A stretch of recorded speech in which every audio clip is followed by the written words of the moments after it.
आप एक रॉ के ऑफिसर हो, आपके टेबल पे 2 रिपोर्ट्स आती हैं।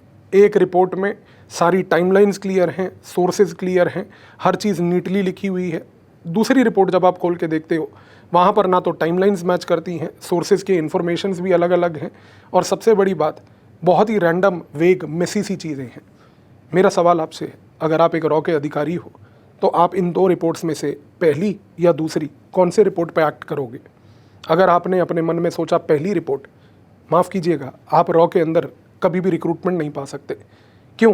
क्योंकि जो पहली रिपोर्ट है उसको सबसे पहले रिजेक्ट किया जाता है, जहाँ पर सब कुछ नीटली प्लेस्ड था, जहाँ पर टाइमलाइंस भी अलाइंड थी, सारी चीज़ें, सोर्सेज भी अलाइंड थे, सारा कुछ क्लियरली डिफाइंड था।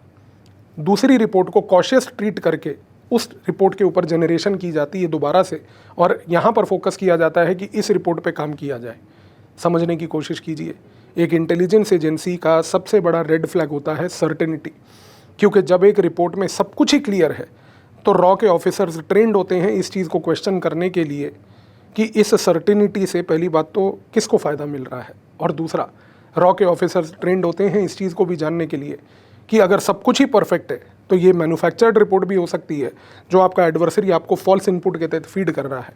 इसीलिए certainty is the biggest red flag in intelligence. Life में भी इस प्रिंसिपल को अपनाइएगा, आप बहुत कामयाब रहेंगे। धन्यवाद।